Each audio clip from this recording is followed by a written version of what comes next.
Moko, un jeune chimpanzé du zoo, observe les humains, leurs gestes, leur tempo. Il voit chez eux des caractères communs: deux yeux, une bouche, un nez et deux mains.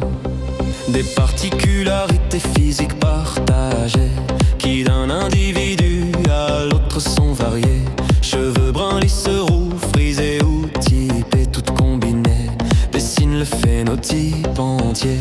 Certains caractères sont héréditaires, on les appelle innés, c'est simple et clair. Transmis par les parents, joli mystère, couleur des yeux, forme des oreilles, du nez à l'air. Mais d'autres traits dans l'ADN sont pas inscrits. Ils sont nos héréditaires ou bien acquis, liés à l'environnement, au mode de vie, comme bronzage, muscle ou chirurgie.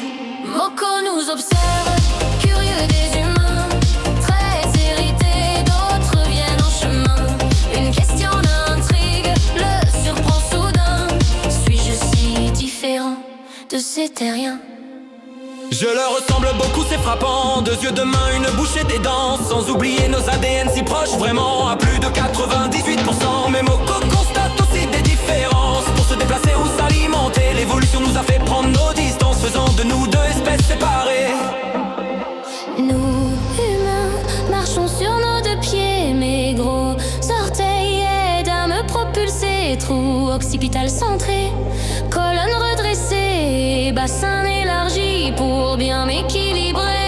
Vous, chimpanzés, marchez à quatre pattes. Vos orteils vous aident à saisir et attraper. Trou occipital reculé, colonne courbée, des mains parfaites pour grimper. Quelle acrobate!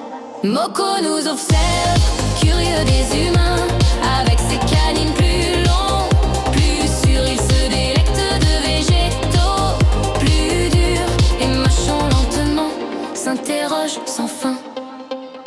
L'homme descend du singe, pense-t-il serein, mais Darwin, savant anglais aux pieds marins, le contredit par ses écrits, ses dessins. C'est un fait, nous avons un ancêtre commun.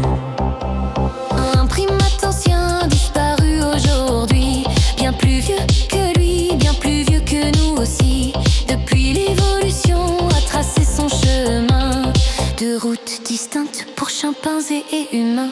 Alors Moko sourit, on est cousins, et cette idée lui semble un très bon point. Deux branches issues d'un même arbre ancien, séparées par des millions de lendemains. L'homme ne vient donc pas d'un chimpanzé, mais comme lui c'est un singe en vérité. Moko comprend mieux ce drôle de lien, pas un ancêtre direct mais un cousin. Moko nous observe,